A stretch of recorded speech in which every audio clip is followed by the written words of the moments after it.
So hi guys, welcome to our channel mathematics zone solution finding mathematics.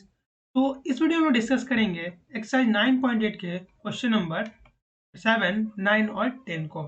Basically ये सभी question convergence of series से related है, मतलब radius of convergence किसी में निकालना है, किसी में आपको एब्सोल्यूट कन्वर्जेंस निकालना है, या किसी में कंडीशन कन्वर्जेंस का कंडीशन निकालना है, और किसी किसी में आपको इंटरवल ऑफ कन्वर्जेंस निकालना होगा।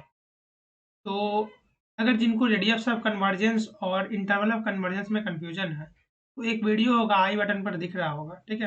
आई बटन पर एक वीडियो का लिंक होगा, वो जाके आप लोग देख लीजिएगा, ताकि आपको रेडियस ऑफ कन्वर्जेंस और इंटरवल ऑफ कन्वर्जेंस में डिफरेंस आपको समझ में आ जाए, ताकि आप यहाँ कोई भी क्वेश्चन को बिना किसी हिचकिचाहट के आसानी से सॉल्व कर पाए। तो मेरी यह विनती है कि प्लीज़ आप उसे देख लीजिएगा, ताकि आपको इन सभी क्वेश्चन को सॉल्व करने में दिक्कत ना हो। क्वेश्चन नंबर 7 में हम लोग को रेडियस ऑफ कन्वर्जेंस निकालना है। फिर टेस्ट करना है सीरीज को 9 में कि एब्सोल्यूट कन्वर्जेंस और कंडीशनल कन्वर्जेंस में डिफरेंस को। सिमिलरली 10 में हमको क्या निकालना है, रेडियस और इंटरवल ऑफ कन्वर्जेंस। बेसिकली तीनों क्वेश्चन क्या है, रेडियस ऑफ कन्वर्जेंस से रिलेटेड है। और जिनको भी डाउट है तो आई बटन पर क्लिक करके वो वीडियो जरूर देख लीजिएगा, ताकि उस कन्फ्यूजन को आप लोग दूर करें। बढ़ते हैं क्वेश्चन की ओर। सबसे पहला क्वेश्चन है कि रेडियस ऑफ कन्वर्जेंस निकालना मेरा गिवन सीरीज। उससे पहले कुछ क्या है नोटिफिकेशन, वो देख लेते हैं। अगर आपको इस रिलेटेड पीडीएफ चाहिए तो आप क्या कीजिएगा, टेलीग्राम ग्रुप ज्वाइन कर लीजिएगा, ठीक है। ये टेलीग्राम ग्रुप का क्यूआर कोड, इसको स्कैन कर लीजिएगा, यहाँ से भी आप लोग जुड़ सकते हैं। नहीं तो आप लोग क्या कीजिएगा, मैथमेटिक्स जोन हायर मैथमेटिक्स ये लिख दीजिएगा, ठीक है। इंजीनियरिंग मैथ ये लिख दीजिएगा, ये भी यहाँ से भी आप जुड़ सकते हैं। सिंपल ही क्यूआर कोड स्कैन कर लीजिए और जुड़ जाइए, या स्क्रीनशॉट लेके रख लीजिए, ठीक है। और हमें यूट्यूब पर खोजना है तो @हरीश को मिलाकर को सर्च कीजिएगा, को मिल जाएगा। क्लियर है बात, समझ में आ गया होगा इतना दूर तक। बढ़ते हैं क्वेश्चन की और देखते हैं उसका सॉल्यूशन होता कैसे है। सबसे पहले आते हैं कंसेप्ट की बारी में। क्वेश्चन तो देखेंगे ही, कंसेप्ट में हम लोग क्या देखना है कि रेडियस ऑफ कन्वर्जेंस और इंटरवल ऑफ कन्वर्जेंस कैसे निकालते हैं। ये सबसे इंपॉर्टेंट पार्ट है इन तीन क्वेश्चन का। उसको निकालने के लिए हम लोग को क्या ज़्यादा मशक्कत करना नहीं पड़ेगा, ठीक है। 1 मिनट रुकना, कलर थोड़ा चेंज कर लिया जाए। उसको निकालने के लिए ज़्यादा मशक्कत करना नहीं पड़ेगा। सबसे पहले क्या करते हैं, रेशियो टेस्ट लगाते हैं, ठीक है। रेशियो टेस्ट लगाते हैं, ठीक। रेशियो टेस्ट का जो कंडीशन था कन्वर्जेंस का कि एल लेस देन 1, इसको यूज करके हम अपना रेडियस ऑफ कन्वर्जेंस निकाल लेते हैं। सिमिलरली अगर हमको क्या निकालना पड़ेगा, अगर हमको निकालना पड़े इंटरवल ऑफ कन्वर्जेंस, अगर यहाँ पर आपको मॉड एक्स दे दिया जाएगा, ठीक है, मॉड एक्स लेस देन 1, तो मॉडुलस फंक्शन का प्रॉपर्टी यूज करके इंटरवल ऑफ कन्वर्जेंस निकाल लेते हैं। बेसिकली इंटरवल ऑफ कन्वर्जेंस होता है कि x का कौन सी वैल्यू पर ये सब क्या करेगा, कन्वर्ज करेगा। मतलब बेसिकली हमको x का वैल्यू निकालना है जहाँ पर ये गिवन सीरीज कन्वर्ज करेगा। ये बात हमेशा आप ध्यान में रखेंगे कि सबसे पहले रेशियो टेस्ट लगाते हैं, फिर सब कंडीशन n लेस देन 1 से हम लोग रेडियस ऑफ कन्वर्जेंस निकालते हैं। और अगर mod of x less than 1 हुआ या कोई भी इक्वेशन हुआ, उसको सॉल्व करके हम जो x का वैल्यू निकालते हैं, ठीक है, x का जो हम लोग वैल्यू निकालते हैं, उससे हम लोग क्या करेंगे, उससे हम लोग इंटरवल ऑफ कन्वर्जेंस फाइंड कर सकते हैं। यही तीन कंसेप्ट बेसिकली है, radius of convergence, interval of convergence. अब जिनको रेशियो टेस्ट नहीं पता है तो आई बटन में प्लीज चले जाइएगा, वहाँ सब चीज़ समझाया गया है, ठीक है। तो चलिए शुरू करते हैं क्वेश्चन के साथ। क्वेश्चन नंबर 1 रहा ये वाला, 7 रहा ये वाला। तो रेशियो टेस्ट लगाने के लिए हम लोग सबसे पहले यूएन डिफाइन करना पड़ता है और वीएन डिफाइन करना पड़ता है, सॉरी वीएन नहीं, यूएन प्लस 1 डिफाइन करना पड़ता है। तो यूएन वहाँ पर हो जाएगा हमारे पास यही वाला पार्ट, यूएन जो है हमारे पास ये वाला पार्ट हो जाएगा। तो कलर थोड़ा सा चेंज कर लिया जाए ताकि आपको दिखे बढ़िया से। क्या हाइलाइटर जी, हाइलाइटर भी काम नहीं करेगा, ले लिया जाए, उसका कलर चेंज कर लिया, चलो ठीक है। तो ये रहा हमारा यूएन। अब हमको लिखना है क्या, यूएन प्लस 1, ठीक। वो भी हम लोग लिख लेते हैं और देखते हैं होता क्या। हम लोग यूज करेंगे रेशियो टेस्ट कन्वर्जेंस फाइंड करने। सबसे पहले यूएन लिखते हैं और यूएन प्लस 1 लिख दिए। अब सिंपली क्या करेंगे, l equal to limit n tends to infinity u n plus 1 by u n. यही करके हम लोग क्या करेंगे, इसका एल का वैल्यू निकालेंगे। एल का जो भी वैल्यू होगा कन्वर्जन कंडीशन के लिए यूज करके एक्स की वैल्यू फिर निकालेंगे। वो तो थोड़ी दूर की बात है, अभी जो नज़दीक में है क्या, एल निकालने की बारी आती है। तो निकालते हैं एल। अपने लिमिट इन्फिनिटी जब टेंड करता है तो आपने तो पढ़ा ही होगा कैसे सॉल्व करते हैं, तो उसी का थोड़ा सा हेल्प लीजिएगा और कुछ फॉर्मूले है, फॉर्मूला का यूज करके आसानी से सॉल्व कर लीजिएगा। यहाँ मैं समझा ही रहा हूँ।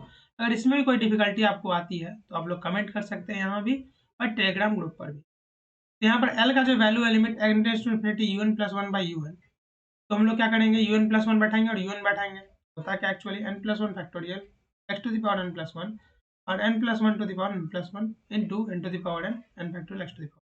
बोलने से कोई फर्क तो पड़ा नहीं, सिंपल बात है कि आपको दिख रहा होगा कि un प्लस वन और un डिवाइड में पता चल गया होगा। कटेगा कैसे वो हम लोग देख लेंगे। इसको सिंपली हम लोग क्या कर लेंगे, लिख लेंगे ये वाला पार्ट और ये वाला पार्ट में लिख लेंगे। जैसा कि आपको पता है कि a to the power n, मान लेते हैं a to the power h और b to the power h दिया हुआ है, मेरा h लिखा गया है, ठीक। इसको हम लोग क्या बोल सकते हैं, sorry a to the power h और b to the power b, a to the power h और a to the power b है, तो क्या हो जाएगा a to the power h plus b। मतलब अगर बेस सेम है तो पावर क्या होता है, ऐड हो जाता है। उसी तो वही हम फॉर्मूला यूज करके थोड़ा सा उसको तोड़ लिए हैं, n plus one to the power n into n plus one. Clear होगी बातें। सिमिलरली n प्लस वन का फैक्टोरियल को हम लोग लिख सकते हैं। देखो n प्लस वन का फैक्टोरियल को हम लोग क्या लिख सकते हैं, बताइए थोड़ा सा आप लोग। n प्लस वन का फैक्टोरियल हम लिख सकते हैं n factorial n plus one into n factorial. That is clear, समझ में आ रहा होगा बात। जैसा कि अगर आपको अभी भी समझ में ना आ रहा हो कि n प्लस वन का फैक्टोरियल को n plus one into n factorial कैसे लिख सकते हैं, एक एग्जाम्पल लेते हैं। जैसे कि 5 फैक्टोरियल आपको लिखना है तो आप क्या लिख सकते हैं, 5 इंटू 4 फैक्टोरियल। ये तो समझ में आ ही रहा होगा। अब इसी को n के टर्म्स में लेट कर लीजिए, आंसर आपको समझ में आ ही जाएगा। तो यहाँ तक मुझे नहीं लगता कोई दिक्कत होगी यहाँ तक निकालने में। जो कट रहा है उसको काट देते हैं, जो बचेगा उसको हम लोग बांट देंगे और डिवाइड कर देंगे ताकि हमें आंसर सब आसानी से निकल जाए। सबसे पहले कटने वाला काट दे रहे हैं, ये वाला पार्ट नहीं कटेगा तो हम क्या कर देंगे, इरेज कर देंगे। इरेज करने के बाद क्या होता है यहाँ पर हमारे पास, देखो इरेज कर देते हैं यहाँ पर हमारे पास। तो इरेज करने के बाद क्या कटता है वो भी हम लोग देख लेते हैं। तो कटेगा हमारे पास ये वाला पार्ट और ये वाला पार्ट कटेगा, n फैक्टोरियल कटेगा, x to the power n और x to the power n तो कटेगा, बचेगा यहाँ पर h बचेगा। अब ये दोनों पार्ट को हम लोग क्या करेंगे, एक जगह लिख लेंगे क्योंकि पावर क्या है, सेम है, ठीक है। पावर सेम है, दोनों को क्या हम एक जगह कर लेंगे, जो कि हमने यहाँ पर लिखा है x into n by n plus one to the power n। Clear है बातें, बहुत ही आसान थी। अब हम एक लिमिट का प्रॉपर्टी जानते हैं कि limit n tends to infinity 1 plus one by n to the power n equal to e. एक क्वेश्चन का मेरे जवाब दीजिएगा आप लोग कि मैं क्वेश्चन काउंटर क्वेश्चन करता हूँ एक आपसे, ठीक है, कि अगर आपको लिमिट n टेंस टू 0 है, ठीक है, 1 प्लस एक्स 1 बाई एक्स है, तब इसका वैल्यू क्या होगा, ये वाला मुझे कमेंट सेक्शन में बताइएगा, ठीक है। समझ में, ये वाला मुझे कमेंट सेक्शन में आप लोग को बताइएगा कि वैल्यू इसका क्या होता है, ठीक। तो यहाँ तक हमको समझ में आ गया होगा, आप लोग समझ, मुझे नहीं, आपको समझ में आ गया होगा कि कैसे आया यहाँ तक। हम एक लिमिट का फॉर्मूला यूज कर रहे हैं कि limit n tends to infinity 1 plus one by n to the power n equal to e होता है। यही यूज करके हम लोग क्या करेंगे, ये वाले पार्ट को ई बनाएंगे। लेकिन सर ये दिख कहाँ रहा है ऐसा, तो उसको बनाना पड़ेगा भाई साहब। कैसे बनाएंगे तो वो देख लेते हैं। n से अगर हम ऊपर और नीचे डिवाइड करते हैं तो बचेगा क्या, 1 बाई वन प्लस n, ठीक है। सर अभी भी नहीं दिख रहा है, वो सब करें अकॉर्डिंग टू लिमिट प्रॉपर्टी, ठीक है। लिमिट का प्रॉपर्टी जैसे हम लोगों ने पढ़ा है कि लिमिट अगर x टेंस टू a है, एफ एक्स है और दिया हुआ जी एक्स है, एफ एक्स वाई जी एक्स दिया हुआ है, तो हम लोग क्या कर सकते हैं, लिमिट को डिस्ट्रीब्यूट कर सकते हैं, ठीक है। लिमिट डिस्ट्रीब्यूट जैसे लिमिट एक्स टेंस टू ए हो जाएगा, एफ एक्स के लिए अलग हो जाएगा, और limit x tends to a g x के लिए अलग हो जाएगा, मतलब दोनों में डिस्ट्रीब्यूट हो जाएगा लिमिट। क्लियर है बात है। सिमिलरली हम भी वही करेंगे यहाँ पर नीचे वाले के लिए हम इसको डिस्ट्रीब्यूट करवा लेंगे मतलब कर लेंगे अपने से, ठीक है। क्लियर होगी बात यहाँ तक। एल इक्वल टू क्या हो गया, mod of x limit n tends to infinity 1 by one plus n to the power, ठीक है। अब हम इसको आकर सेग्रीगेट कर लिए तो मॉड ऑफ एक्स अलग हो गया, limit n tends to infinity 1 plus one by n to the power n. ये वाला वैल्यू क्या था जो हमने पहले पढ़ा था, जो कि ई के बराबर था। ये बैठा देंगे और देखते हैं आंसर होता क्या है। आंसर तो लिखा हुआ है लेकिन हमको थोड़ा समझना पड़ेगा यहाँ पर क्या, कि L equal to mod x 1 by e, सही बात है। अब आता है कि एल का वैल्यू हमारे पास आ चुका है, ठीक है, एल का वैल्यू हमारे पास निकल चुका है। अब कन्वर्जेंट कंडीशन के लिए रेशियो टेस्ट का हम लोग ये बात जानते हैं कि एल क्या होता है, लेस देन 1 होता है। तो वही कंडीशन यूज करके हम लोग यहाँ पर भी सॉल्व करेंगे। तो mod of x by e less than 1 होना चाहिए, ठीक है। एज वी नो दैट जो ई का मॉड यूजल होता है क्या होता है, हमेशा पॉजिटिव होगा। ई हमेशा क्या होगा, हमेशा पॉजिटिव होगा। तो mod of x by e less than 1 होगा, तो एक्स क्या हो जाएगा, less than e, mod of x less than e हो जाएगा, ठीक है। तो जनरली अगर मॉड्यूलस फंक्शन को हम तोड़ते हैं तो क्या हो जाएगा, माइनस ई से ई तक ये क्या होगा, इंटरवल ऑफ कन्वर्जेंस हो जाएगा। लेकिन हमें निकालना है क्या, रेडियस ऑफ कन्वर्जेंस। हम रेडियस ऑफ कन्वर्जेंस के बारे में जानते हैं कि mod of x plus minus a अगर होता है आपका लेस देन आर होता है, जो आर होगा वो क्या हो जाएगा, रेडियस ऑफ कन्वर्जेंस। सिमिलरली वहाँ हम लोग देख सकते हैं कि ये वाला पार्ट से ये वाला पार्ट डिसेंबल कर रहा है, सिमिलर है, तो हम ये बता सकते हैं कि हमारे पास जो रेडियस ऑफ कन्वर्जेंस है वो किसके बराबर है, ई के बराबर है। ठीक? अगर आपको इंटरवल ऑफ कन्वर्जेंस निकालना होगा तो आप हमेशा एंड पॉइंट पर चेक जरूर करेंगे, लेकिन यहाँ क्वेश्चन में हमें रेडियस ऑफ कन्वर्जेंस पूछा गया है, सिंपली हम क्या करेंगे, रेडियस ऑफ कन्वर्जेंस निकाल के शांति से बैठ जाएंगे, क्वेश्चन हमारा सॉल्व हो जाएगा। तो यहाँ तक मुझे लगता है किसी को कोई डाउट नहीं होगा, समझ में आ गया होगा। अगर किसी को कोई डाउट हो तो प्लीज़ क्या कीजिएगा, कमेंट सेक्शन में कमेंट कीजिएगा, या आप लोग टेलीग्राम ग्रुप पर मैसेज कर सकते हैं डिस्कस में, ताकि आपके हर कन्फ्यूजन को क्लैरिटी मिल जाए। क्लियर है बातें? बढ़ते हैं क्वेश्चन नंबर 9 पर और सॉल्व करते हैं और सॉल्यूशन फाइंड करते हैं। क्वेश्चन नंबर 9 हमारे पास दिया हुआ है ये वाला पार्ट, और सबसे पहले इसका क्या लिखेंगे हम लोग, एनेट टर्म लिखेंगे। ठीक, कोई भी आपको अगर सीरीज दिया जाए तो हमेशा क्या करना, आपको एनेट टर्म लिखना जरूरी है। क्वेश्चन नंबर 9 में हमारे पास जो दिया हुआ है, इसमें हमको निकालना है एब्सोल्यूट कन्वर्जेंस के लिए और कंडीशनल कन्वर्जेंस के लिए। क्या यह सीरीज एब्सोल्यूट कन्वर्जेंस में हो सकता है या कंडीशनल कन्वर्जेंस में हो सकता है, ये दोनों बातें हैं। ठीक है, तो सबसे पहले सीरीज का हम एनेट टर्म लिखेंगे। एब्सोल्यूट कन्वर्जेंस और कंडीशनल कन्वर्जेंस के लिए अच्छे से समझना, तो क्वेश्चन नंबर 1 और 2 पर आप अच्छे देखिएगा, वहाँ पर आपको बहुत ज़्यादा क्लियर हो जाएगा इसके बारे में। ठीक है, तो सबसे पहले हम क्या करेंगे, एनेट टर्म लिखेंगे, फिर आगे की सोचेंगे। तो हमारा एनेट टर्म जो होता है sigma -1 to the power n और n रूट n। अब हम यहाँ पर ध्यान दे सकते हैं एक बात, कि यहाँ पर जो है n इक्वल टू 0 ना होके n इक्वल टू 1 होना चाहिए। वो क्यों भला सर, आप पूछ सकते हैं मुझसे, सर आप ही ने लिखा है यहाँ पर 0 लेकिन 1 क्यों होगा, वो भी आप ध्यान से सुनेंगे। देखो यहाँ पर अगर हम 0 बैठाते हैं तो यहाँ पर क्या हो जाएगा, -1 टू द पावर n+1 लिखा हुआ मैंने। ठीक, अगर यहाँ हम लोग 0 बैठाएंगे तो -1 टू द पावर 1 क्या हो जाएगा, आप ही लोग बताइएगा, -1 हो जाएगा। यहाँ पर क्या -1 है, नहीं है, तो इसीलिए हम लोग क्या करेंगे, यहाँ पर हम लोग 1 से शुरू करेंगे। ठीक, ये 0 को आप लोग क्या कीजिएगा, डिलीट कर दीजिएगा अपने दिमाग से और अपने नोटबुक से भी। ठीक, इसको मैं क्या करता हूँ, इरेज वो कर देता हूँ और जो इंपॉर्टेंट टर्म्स को मैं फिर से राइट लिख देता हूँ। ठीक है, आ गया जी वाइट पेन, इसके क्या होगा, 1 होगा। ठीक है, n इक्वल टू 1 होगा, समझ ही गए होंगे आप लोग बात। n इक्वल टू 1 होगा तभी तो ये कंडीशन यहाँ पर क्या होगा, फॉलो होगा। 1√1 क्या होता है, 1 ही होता है, और -1 टू द पावर का स्क्वायर क्या होता है, -1 का स्क्वायर क्या हो जाएगा, 1 के बराबर। क्लियर है बात, बहुत ही सिंपल टर्म्स था और सबने समझा दिया। एनेट टर्म लिखना सीखना है तो आप लोग 9.1 और 9.2 के लेक्चर्स में जाइएगा, वहाँ बहुत अच्छे से समझाया हुआ है, ताकि आपको इस चीज़ की क्लैरिटी हो जाए। ठीक है, समझ में आ गया नेट टर्म। अब हम क्या करेंगे, ऑल्टरनेटिंग सीरीज टेस्ट लगाएंगे ताकि हम कंडीशनल कन्वर्जेंस को फाइंड कर सकें। चलो वो भी ट्राई करके देख लेते हैं। तो यहाँ पर हम देख सकते हैं कि हमारा जो टर्म सब है कि हमारा क्या है, डिक्रीजिंग है। मतलब अगर आगे बढ़ते जाएंगे, जैसे जैसे हम लोग आगे बढ़ते जाएंगे, इसके हाई स्टेप में बढ़ते जाएंगे, हमारा टर्म सब जो क्या हो रहा है, डिक्रीजिंग होते जा रहा है। तो उसका मतलब क्या हो रहा है, हाँ लेबनीज वाला फॉर्म था, क्या लेबनीज ऑल्टरनेटिंग सीरीज टेस्ट का फॉर्म था, UN-1 होना चाहिए। क्या होना चाहिए बताइए, UN should be less then UN-1। ठीक है, जो आगे वाला टर्म है वो पीछे वाला टर्म से क्या होना चाहिए, कम होना चाहिए। समझ में आ रहा होगा बात, तो ऐसा हमारे यहाँ पर फॉलो हो रहा है, तो मतलब ये ऑल्टरनेटिंग सीरीज टेस्ट लगाने के लिए ये कैपेबल है गिवन क्वेश्चन।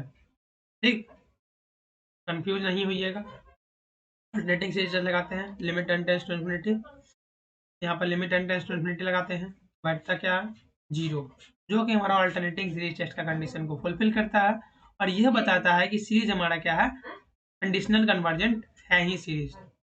अब हमें चेक करना है कि गिवन सीरीज जो है हमारे पास, वो कंडीशनल कन्वर्जेंस तो हो चुका है, लेकिन एब्सोल्यूट कन्वर्जेंस के लिए वह सेटिस्फाइड कर रहा है या नहीं, ये हमें चेक करने की आवश्यकता है यहाँ पर। तो पहला स्टेज तो हमने पार कर लिया, कंडीशनल कन्वर्जेंस है ही। ठीक है, पहला स्टेज, पहला चरण हमने पार कर लिया।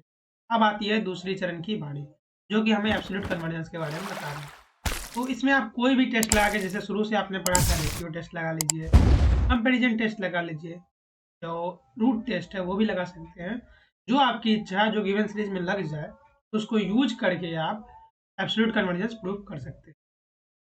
ये बात तो आप जानते ही होंगे कि एब्सोल्यूट कन्वर्जेंस प्रूव करने के लिए हमें मॉड ऑफ UN लेना पड़ता है, मतलब नेगेटिव वाले जो पार्ट है वो सबको हटाना पड़ता है। जैसे -1 टू द पावर n+1 जो है वो हट जाएगा यहाँ से। क्लियर होगी बातें यहाँ तक, एब्सोल्यूट कन्वर्जेंस में क्या क्या जरूरी है। बढ़ते हैं आगे। कंडीशनल कन्वर्जेंस तो हमारा सीरीज हो चुका है, लेकिन एब्सोल्यूट कन्वर्जेंस के लिए परीक्षा देना उसको बचा हुआ है।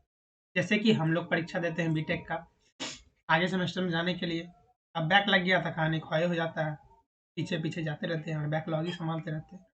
तो सेम कंसेप्ट क्या है सीरीज के साथ भी है, तो उसको अगर बैकलॉग लग जाएगा तो वो डाइवर्जेंट हो जाएगा। ठीक, ज़्यादा बैकलॉग लगा तो क्या होगा, डाइवर्जेंट ही हो जाएगा। कम बैकलॉग लगा तो कंडीशनल कन्वर्जेंट हो जाता है, और बैकलॉग नहीं है तो एब्सोल्यूट कन्वर्जेंट है। ठीक है, मजाक वाली बातें थी, सीरियसली नहीं लेंगे आप लोग। चलिए सॉल्व करते हैं।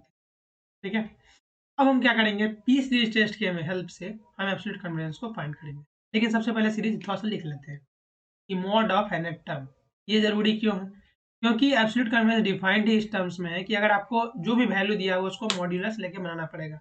अगर वो चीज कन्वर्ज कर रहा है तो आपका गिवन सीरीज क्या है, एब्सोल्यूट कन्वर्जेंस। एक बार थोड़ा सा स्टेटमेंट देख लेते हैं। अगर आपका given series summation of u n equal to convergent है, ठीक, and summation of mod of u n equal to convergent है, बातें समझ रहे होंगे आप लोग। अगर ये दोनों कन्वर्जेंट है किसी भी तरीके से हो, ये अल्टरनेटिंग सीरीज से हो या और किसी तरीके से हो, और ये भी किसी तरीके से हो, जितने भी टेस्ट हमने पढ़ा है उन सब में से किसी में से हो, अगर ये दोनों कन्वर्जेंट होता है तो हमारा जो सीरीज है वो क्या होता है, एब्सोल्यूट कन्वर्जेंट होता है। ठीक है, एब्सोल्यूट कन्वर्जेंट मतलब किसी भी हालत में क्या होगा, कन्वर्जेंट होगा। मतलब सबसे एक में पास कर जाइएगा तो आप क्या है, पास ही हैं, बैकलॉग आपके पास नहीं है। ठीक है, एब्सोल्यूट कन्वर्जेंट। वहीं आप ये देख सकते हैं कि समेशन ऑफ यू एन, अगर मॉड ऑफ यू एन, ठीक है, summation of mod of u n, अगर ये कन्वर्जेंट होता है, कन्वर्ट लिख रहा हूँ मैं, और ये अगर डाइवर्जेंट होता है तो गिवन सीरीज हमारे पास क्या हो जाता है, गिवन सीरीज हमारे पास हो जाता है कंडीशनली कन्वर्जेंट, मतलब कोई कंडीशन पर ये कन्वर्जेंट होगा। एग्जाम्पल के तौर पर ले तो जैसे समेशन ऑफ 1/n, ठीक है, 1/n summation n equal to 0 to infinity 1/n। ये क्यों होता है, अगर हम अल्टरनेटिंग सीरीज टेस्ट लगाते हैं तो ये जो हमारा होता है कन्वर्जेंट हो जाता है। लेकिन अगर हम कंपैरिजन टेस्ट लगाएं या पी सीरीज टेस्ट लगाएं, ये जो सीरीज है हमारे पास ये क्या होता है, डाइवर्जेंट हो जाता है, क्योंकि पी की वैल्यू जो यहाँ है 1 के बराबर है। अगर आपको पी सीरीज टेस्ट के बारे में भी नहीं पता है तो कृपया करके इन्फिनाइट सीरीज का वीडियो 1 से लेके लास्ट तक, अभी तक जहाँ तक चल रहा है वहाँ तक देख लीजिएगा, सब कंसेप्ट क्लियर हो ही जाएगा, कोई रुकावट नहीं आएगी। समझ में आ रही होगी बात। यहाँ तक मैंने समराइज कर दिया कि कंडीशनल कन्वर्जेंट का कंडीशन क्या है और एब्सोल्यूट कन्वर्जेंस का कंडीशन क्या है। ठीक है, नोट डाउन कर लीजिएगा। अभी तो मैं इसे क्या करता हूँ, मिटा देता हूँ। ठीक है, कोई डाउट नहीं होगा यहाँ तक, मुझे जहाँ तक लग रहा है। कोई आपके तरफ से डाउट हो तो आप हमारे ग्रुप पे पहुँचा सकते हैं किसी माध्यम से, चाहे कमेंट कीजिए या टेलीग्राम ग्रुप पर आप लोग मैसेज कर सकते हैं, आप लोग की इच्छा। तो इतनी बातें सुनने के लिए धन्यवाद। ठीक, कुछ कुछ बोर्ड हो गए होंगे, सेमेस्टर वाला बात सुन के तो और थोड़ा सा दुखी हो गए, जिनको इनको बैकलॉग लगा होगा तो प्लीज़ दुखी ना हो, पढ़े बढ़िया से ताकि आपका सेमेस्टर बढ़िया से क्लियर हो, और टेंशन जरा ना ले। ठीक है, ज़्यादा टेंशन लेके क्या है, ज़िंदगी है, बीत ही जाएगा। टेंशन कम लीजिए, आराम से जिए ज़िंदगी। बैकलॉग है उसका भी पढ़ते रहिए, और सिंपल जो सेमेस्टर में वो भी पढ़ते रहिए। ठीक, और जो सिंपली चलते जा रहे हैं उनके लिए तो बहुत ही अच्छा है, कम पढ़ना पड़ेगा, और सब्जेक्ट जिनका बैकलॉग है उनको थोड़ा सा ज़्यादा पढ़ना पड़ेगा। चलिए सब बातों को हटा के, बकवास को हटा के सोल्यूशन पे फोकस करते हैं। मॉड ऑफ एन टर्म जो हो गया हमारे पास n1/n⁻3/2। अब ये बताइए कि पी सीरीज टेस्ट का कंडीशन जिनको भी पता है ये कन्वर्जेंट होगा या डाइवर्जेंट होगा, ये मुझे बता देंगे तो बहुत ही खुशी होगी। कमेंट सेक्शन में बताएं या किसी में बता दें, चाहे रिप्लाई में बता दें। तो बताइए क्या होगा। पी सीरीज टेस्ट का कंडीशन हम लोग जान रहे हैं कि ये क्या होता है, p ग्रेटर देन 1 होता है तो क्या होता है, कन्वर्जेंट हो जाता है। यहाँ पर क्या है, 3/2 ग्रेटर देन 1 है, ये कन्वर्जेंट हो ही जाएगा अकॉर्डिंग टू पी। तो here p is greater than 1, series is convergent, तो क्या हो जाएगा हमारा सीरीज एब्सोल्यूट कन्वर्जेंट हो जाएगा। तो वही कंडीशन मैंने कहा, nth टर्म में क्या है, सिंपली nth टर्म में क्या कन्वर्ज कर रहा है और मॉड ऑफ nth टर्म में कन्वर्ज कर रहा है, इसलिए सीरीज क्या होगा, एब्सोल्यूट कन्वर्जेंस होगा। ठीक है, क्लियर है बात। सॉरी माफ कीजिएगा, गले में थोड़ी सी खराब है। तो ये समझ में आ गया 9 नंबर क्वेश्चन। 10 नंबर बहुत ही आसान है, मुझे नहीं लगता है कि इसको बताना भी जरूरी है मुझे, ये आप लोग खुद ही कर लीजिएगा, बता देता हूँ। ठीक, या एन की जगह के दे दिया है, बस डिफरेंस यही है। और जो भी इंटरवल ऑफ कन्वर्जेंस और रेडियस ऑफ कन्वर्जेंस निकालना है कोई भी गिवन सीरीज का, तो हमेशा आप आई बटन पर क्लिक कीजिएगा। जिनको नहीं आता आई बटन पर क्लिक कीजिएगा, वहाँ वीडियो का लिंक है, वहाँ जाके देख लीजिएगा, वहाँ सब समझ में आ जाएगा। जो जो पहली बार देख रहे हैं उनको तो बहुत कन्फ्यूजन होगा, मैं बोल रहा हूँ। ठीक, प्लीज आई बटन पर क्लिक करके अपने कन्फ्यूजन को दूर कर लीजिएगा, तब आप यहाँ देखिएगा तब तो मक्खन समझ में आ जाएगा। तो जिन्होंने पढ़ा है तो वो जानते हैं कि रेशियो टेस्ट लगाएंगे तो रेडियस ऑफ कन्वर्जेंस पहले निकाल लेंगे, फिर क्या करेंगे, रेडियस ऑफ कन्वर्जेंस से हम लोग एक्स की वैल्यू अगर फाइंड कर लेते हैं तो हमारा इंटरवल ऑफ कन्वर्जेंस मिल जाता है। यहाँ उसको प्रैक्टिकली देख लेते हैं। तो सबसे पहले यूएन हम लोग लिखेंगे और यूएन प्लस वन लिखेंगे। एन की जगह के है तो यूके और यूके प्लस वन लिख देंगे, ठीक है। हम क्या करेंगे, limit n tends to infinity, बोलने से अच्छा लिख देते हैं, limit n tends to infinity u n by u n plus one. Clear है बाबू साहब, समझ में आ रहा होगा बात। तो ये UN plus one by UN, sorry sorry sorry sorry ऐसा कन्वर्जेंट का कंडीशन क्या है, अगर एल जो है लेस देन वन होगा तभी क्या होगा, कन्वर्जेंट होगा। आपके बुक में जो है ये उल्टा दिया गया है, UN by u n plus one दिया गया है, तो आप जो मन करे वो यूज कर सकते हैं, कोई आपको रेस्ट्रिक्शन नहीं है, ठीक है। खाली क्या हो जाएगा, उल्टा पलट जाएगा, वैल्यू चेंज जाएगी। लेकिन मैं जो सॉल्व कर रहा हूँ पूरे वन से लेके अभी तक UN plus one by UN और एल लेस देन वन तक का नॉर्मलाइजेशन, ठीक है। पुट करते हैं और निकालते हैं अपनी वैल्यू। ले बाबा, ये क्या हो गया, डायरेक्ट आंसर आ गया। पढ़ते हैं वो वाला बात और समझते हैं थोड़ा सा ब्लैक बोर्ड पर, व्हाइट बोर्ड पर। क्वेश्चन हम लोग छाप लिए हैं दिमाग में, x minus five to the power k और के स्क्वायर, थोड़ा सा व्हाइट बोर्ड पर छाप लेते हैं, ठीक है। और थोड़ा सा बढ़िया समझते हैं कि इसको सॉल्व कैसे किया जाएगा। कलर है ब्लू। ये रहा आपका summation n equal to zero to n equal to जो भी हो यहाँ पर 1 टू इन्फिनिटी मानते हैं। और क्या था, x minus five to the power k by k square था, देख लिया जाएगा, के स्क्वायर था, सही था, के स्क्वायर था, ठीक है। तो x माइनस फाइव, अरे यार 1 मिनट रुकिएगा, दीजिए थोड़ा सा हमको, n आ गया, x minus five to the power k by k square दिया हुआ है, इसको हम un माने थे, uk माने थे, और uk प्लस वन को हम लोग क्या मान लिए थे, x माइनस फाइव का k प्लस वन बाई के प्लस वन का स्क्वायर। अब आते हैं लिमिट वाले पार्ट में, तो क्या करेंगे, l इक्वल टू लिमिट, पीछे आ जाएगा मेरा फोटो के पीछे, उसको हटा देते हैं, k tends to infinity uk plus one by uk, ठीक है। ये देख के कहीं कन्फ्यूज नहीं होना है, n देख के कन्फ्यूज नहीं होना, p देख के कन्फ्यूज नहीं होना। और इसका सबस्क्रिप्ट में दिया हुआ है p, यहाँ पर p दिया हुआ है, तो उसमें कन्फ्यूज मत होइए, un की जगह uk हो गया, uk की जगह up हो गया। टेंशन नहीं लेना है आपको ज़िंदगी में, बस सॉल्व करते जाना है फॉर्मूला से और दिमाग थोड़ा सा लगाते जाना है। बीटेक में आ गए हैं तो थोड़ा सा दिमाग यूज कीजिए, ठीक है। डाटा डाटा कंसेप्ट पर ज़्यादा नहीं चाहिए। X minus five to the power k plus one, और यहाँ क्या आ गया, के प्लस वन का होल स्क्वायर, ठीक है, इंटू यहाँ क्या आ जाएगा, k square by x minus five का के, ठीक। अगर इसको हम देखते हैं तो क्या होता है, एक्स माइनस फाइव ऊपर आ जाएगा और इसको क्या कर सकते हैं, के बाई के प्लस वन हो सकता है, ठीक है, सिंपल है, कोई दिक्कत वाली बात नहीं है यहाँ तक, मुझे जहाँ तक लग रहा है। तो हम इसको देख सकते हैं कि अगर हम यहाँ पर के टेंस टू इन्फिनिटी बैठाते हैं तो इन्फिनिटी बाई इन्फिनिटी होता है, लेकिन अगर हम इसको के से डिवाइड कर देते हैं ऊपर नीचे, हमारे पास होगा क्या, 1 मिनट, एक्स माइनस फाइव के बाई, सॉरी के नहीं, कहाँ से किया जाता है बार बार, दो गया 1 मिनट रुकना, आगे वाला स्लाइड में है या नहीं है मुझे देखना पड़ेगा, नहीं है जी, गायब हो गया, 1 मिनट रुकना, चलो यही समझा देता हूँ। ये वाला पार्ट था तो कटने वाला पार्ट में काट देंगे, इन कलर से निकले। अब यहाँ देखो, यहाँ पर क्या कटेगा, यहाँ पर बचेगा ऊपर में x माइनस फाइव और नीचे में क्या बचेगा, हम कुछ नहीं बचेगा, के बाई के प्लस वन का होल स्क्वायर था, यहाँ बच रहा था, ठीक है, मोड यहाँ पर लगा हुआ था।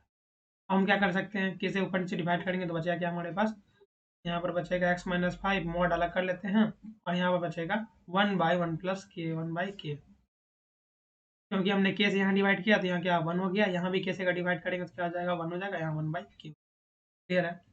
हम क्या करेंगे, के टेंस टू इन्फिनिटी बैठा देते हैं, तो बचेगा क्या हमारे पास, mod of x plus five, ठीक है, mod of x plus five बच रहा है। तो mod of x plus five L equal to value हो रहा है mod of x plus five. Convergent के लिए एल हमेशा क्या होना चाहिए, लेस देन वन होना चाहिए, ठीक है, लेस देन वन होगा तभी होगा कन्वर्जेंट हमारे पास, ठीक है। तो mod of x plus five भी क्या होगा, लेस देन वन होगा, तभी क्या होगा हमारे पास, कन्वर्जेंट कंडीशन फुलफिल करेगा। क्लियर होगी बात है, वही चीज़ यहाँ पर लिखा हुआ है, बिना दिमाग लगाए हुआ है कि L should be less than one, तो x minus five should be less than one, ठीक है। ये हमारा कंडीशन हो गया। अब मुझे एक क्वेश्चन है, मेरे पास एक क्वेश्चन है आपके लिए कि यहाँ रेडियस ऑफ कन्वर्जेंस क्या होगा। मैंने इंटरवल ऑफ कन्वर्जेंस तो आपको निकाल के दे ही दिया है और आगे भी निकाल के दे ही दूंगा, लेकिन यहाँ रेडियस ऑफ कन्वर्जेंस क्या होगा ये मुझे आप बताइएगा कमेंट सेक्शन में, ठीक है। लास्ट में आपको आंसर पता चल ही जाएगा रेडियस ऑफ कन्वर्जेंस का क्या होगा। रेडियस ऑफ कन्वर्जेंस क्या होगा ये मुझे बता दीजिएगा, ठीक। और जिनको भी इनमें कन्फ्यूजन है तो आई टैब मैंने शुरू से ही बोला है, प्लीज़ उसको फॉलो कीजिएगा, वरना भाई आपकी ज़िंदगी है, आप जो करें वो आपकी इच्छा, ठीक है। तो हम l लेस देन 1 में क्या लिख देख पाए, mod of x minus 5 less than 1 है। अगर हम मॉड्यूलस फंक्शन का प्रॉपर्टी यूज करते हैं तो क्या हो जाएगा, अगर mod of x less than 1 हो जाता है, ठीक है, mod of x less than a होता है तो माइनस a से प्लस a के बीच में होता है अकॉर्डिंग टू मॉड्यूलस फंक्शन का प्रॉपर्टी। सिमिलरली क्या हो जाएगा, -1 से लेके 1 तक x माइनस 5 बिलोंग करेगा, दोनों तरफ +5 ऐड कर देंगे, आंसर हो जाएगा हमारा 4 और 6। क्लियर है। तो हमारा इंटरवल ऑफ कन्वर्जेंस और रेडियस ऑफ कन्वर्जेंस में निकल गया। रेडियस ऑफ कन्वर्जेंस का वैल्यू क्या होगा, यहाँ पर 1 होगा, ठीक। अब कैसे होगा, क्यों होगा, जिनको भी ज़्यादा दिक्कत है तो आई टैब में क्लिक करके देख लीजिएगा, वरना पीछे वाले वीडियो में पड़े हुए वहाँ भी मैंने अच्छे से समझाया हुआ, ठीक है। अभी अभी भी मैंने समझाया था इसी वीडियो में, शुरू से देखिएगा तो बढ़िया समझ में आ जाएगा पहले क्वेश्चन, ठीक। अब एंड पॉइंट्स पर चेक करना आपको बहुत जरूरी है, क्योंकि आपको एग्जाम में दिया जाएगा, अगर 7 या 14 नंबर क्वेश्चन यही दिया जाए, एंड पॉइंट पर आप चेक नहीं करेंगे तो आपके आधे नंबर वहीं गुल हो जाएंगे, ठीक है। बत्ती गुल मीटर चालू हो जाएगा, मतलब टीचर का नंबर काटने का मीटर क्या हो जाएगा, चालू हो जाएगा। एंड पॉइंट पर चेक जरूर करना है, चाहे वो हो या ना हो वो तो बात की बात है, लेकिन चेक आपको जरूर करना है, ठीक है। कुछ आए ना आए वो तो बात की बात है, देख लेना है, ठीक। एंड पॉइंट पर चेक कैसे होगा, एक पॉइंट पर मैं बता देता हूँ, एक पॉइंट आप खुद चेक कर लीजिएगा, ठीक है। यहाँ क्या हो जाएगा, -4 कौन लिखा जी, यहाँ +5 में -4 हो जाता है, 4 से 6 ना है, एडिंग +5 बोथ साइड था तो इसलिए क्या यहाँ 6 हो गया, यहाँ 4 हो गया, यहाँ +4 और 6 हो जाएगा। एक पॉइंट पर बता देता हूँ वो कैसा होगा, तो अगर 4 - 5 to the power k by k square है, ठीक है। अगर आप इसको चेक कीजिएगा तो क्या हो जाएगा, -1 to the power k by k square. इसमें ऑल्टरनेटिंग सीरीज टेस्ट पहले लगाएंगे, फिर क्या लगाएंगे, पी सीरीज टेस्ट लगाएंगे, यहाँ पर कन्वर्जेंट हो जाएगा। सिमिलरली अगर 6 पर हम लोग चेक करते हैं तो 6 के लिए डायरेक्टली क्या आ जाएगा, 1 बाई के स्क्वायर। अगर हम पी सीरीज टेस्ट में लगाते हैं तो सिंपली क्या आ जाएगा, कन्वर्जेंट हो जाएगा, क्योंकि पी की वैल्यू ग्रेटर देन है। तो मुझे नहीं लगता यहाँ तक किसी को कोई डाउट होगा। जहाँ चेंजेस करने की बात है तो वहाँ आप चेंज जरूर कर लेंगे। रेडियस ऑफ कन्वर्जेंस हमारा 1 निकला, इंटरवल ऑफ कन्वर्जेंस हमारा 4 से 6 निकला। कोई दिक्कत हो, कोई प्रॉब्लम हो तो हमें मैसेज जरूर कर सकते हैं, हमारे 3 जगह पर स्थान मैंने बता दिया है। तब मिलते हैं हम लोग नेक्स्ट वीडियो में कुछ और नए क्वेश्चन के साथ। तब तक के लिए आप लोग बहुत बहुत अच्छे से पढ़ें, सेमेस्टर का बैकलॉग क्लियर करें। इधर एक ही का न्यूज़ सुना मैंने कि बहुत सारे बच्चे को लगा है बैक सेकेंड सेमेस्टर में। प्लीज़ बहुत बढ़िया से पढ़िएगा, बैक नहीं लगवाइएगा पेपर्स में। बैक लगाने के बाद आपको बहुत ही दिक्कत होता है मैनेज करने में, ठीक है। तो प्लीज़ कम से कम पास होने लायक ज़रूर पढ़ लीजिएगा ताकि आपको बैक ना लगे, ठीक। तो इसी उम्मीद के साथ कि आप पढ़ेंगे, अच्छे से आगे बढ़ेंगे, मैसेज करेंगे, कोई प्रॉब्लम होगा तो वीडियो का अंत करते हैं, मिलते हैं नेक्स्ट वीडियो में। करते रहें, आगे बढ़ते रहें। बहुत बहुत धन्यवाद इस वीडियो को देखने के लिए। जय हिंद।